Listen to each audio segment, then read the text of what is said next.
Now, a lot of us, I deal with this daily. Like, I'm always asking God, okay, I'm at this point now. This is the time I feel like I'm about to hang it in and drive. But endurance.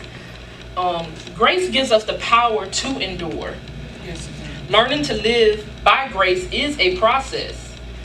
We learn that God's grace teaches us that we can live strong, although at times we may be weak. Grace teaches us how to live until Jesus' return. Grace also teaches us the spiritual traffic lights on how we should grow. All right. Grace teaches us endurance. 5 forms of patience that God's grace gives us. Patience in waiting. Patience with people. Patience with your present task or job. Patience in receiving answers. And patience with your words. First form of patience that God teaches all of us is to be patient in waiting. We must learn not to just want, but to be patient with receiving.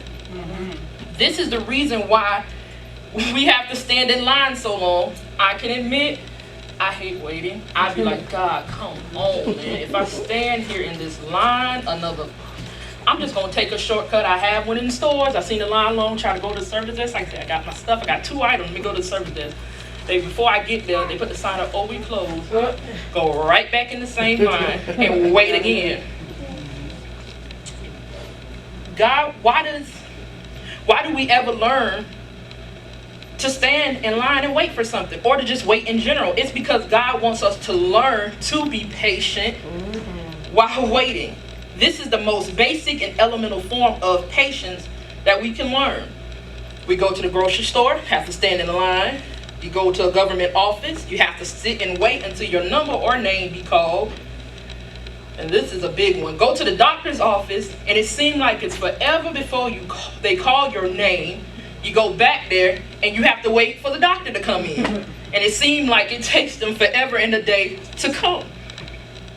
Go to the post office. There may be 50 people in the line, but there's only 2 people behind the counter. Why is that? Because God wants you to learn to be patient and waiting.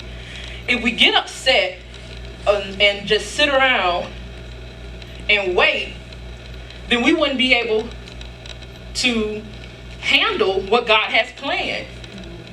If a farmer wants to see a good harvest, then he has to learn to wait for the fruit to grow. That's right. Farmers can't make the fruit grow. They can help it, but you still have to wait. Gotta wait. You can give good soil to your plants, plenty of water, but in the end, the plant has to grow. Again, patience. Yes. When you learn to be patient and waiting, you can become patient with people.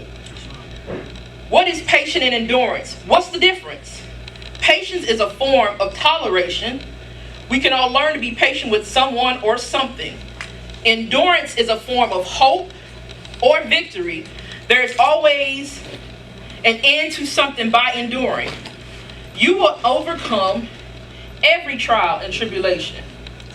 You can be patient with people, but the object of endurance is never the person. The object of endurance can be the characteristics of the person that you have to learn to endure. Yes. Right. Yes. If you're patient with your coach, you can endure the race. If you can see the goal, it will help you take the necessary steps to reach that goal. When asking God for something, you have to learn to be patient. Yes. You lose your patience. Losing your patience comes from not seeing the grace of God in a situation that He has placed before you. We have to believe in faith that God knows what He is doing. You have to just simply trust that. Yes. You have to believe that whatever the intended end is for your good. For your good. If we don't believe, we will begin to lose patience. Patience, losing your patience, you'll become to get frustrated, you'll be angry, and you'll become bitter. Wait on the Lord. Some of us like to fly off the handle at the point where we have to just sit back and be like, okay, especially with words. Again, I've been in Traffic. How many impatient drivers we? Jesus. Jesus. I done found myself.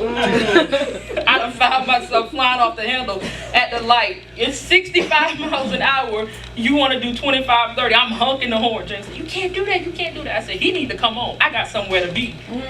And as soon as I get a little leeway, get on 295, traffic backed all the way up the pressure. I'm like, God, come on, man. This ain't it. This ain't what's happening. Again, we have to learn to wait.